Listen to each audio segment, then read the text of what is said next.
স্যারের বক্তব্য নেওয়ার নিয়ম স্যার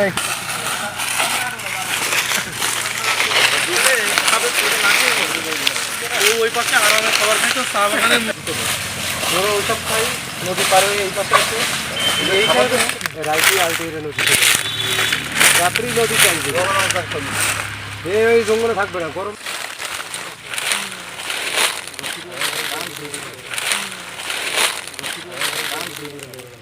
স্যার একটু তাকান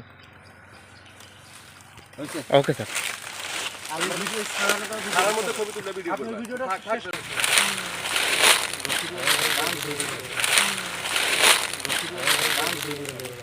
স্যার একটু তাকান ওকে স্যার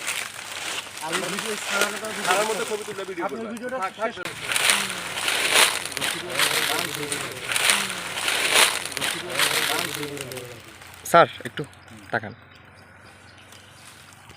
ওকে স্যার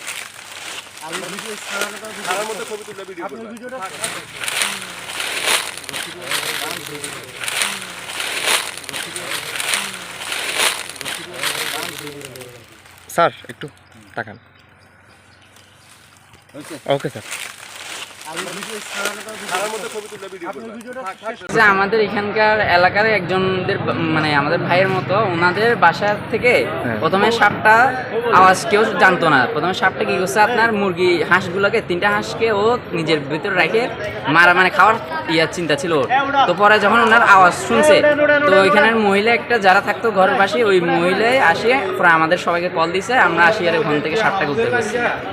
শুরু হয়েছে 3টার থেকে, 3টার থেকে শুরু হওয়ার পরে 6টার দিকে আমরা এখানে আনছি। আনার পরে আমরা এখানে সবাই মিলে ইউনুস স্যারকে কল দিছি, আমাদের দিলদার আঙ্কেল চেয়ারম্যান ছিল ওনারা সহ মিলে পরে ইউনুস স্যারকে বলার পর আমরা এখন আনি ইউনুস হাতে হস্তান্তর করছি। এটা উপজেলা নির্বাহী কার্যালয় থেকে আমাদের এই অজাগার আমাদের কাপ্তাগঞ্জের পক্ষ থেকে উদ্ধার করা হয় এবং এই অজাগারটার ওজন হইল 15 কেজি আর এটা আপনার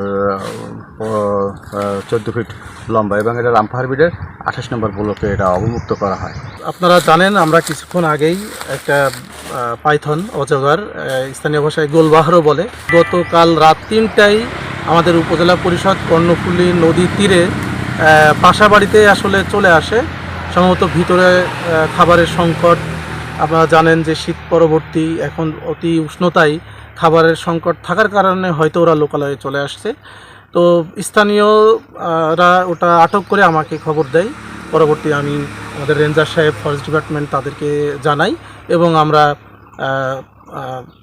সেটা উদ্ধার করি এবং তাদেরকে ধন্যবাদ দিই যারা এটা উদ্ধার করেছেন। তার কোনো ক্ষতি করে নাই, সুন্দরভাবে রেখেছে, আমাদেরকে জানানো হয়েছে, আমরা নিয়ে কিছুক্ষণ আগে অবমুক্ত করলাম।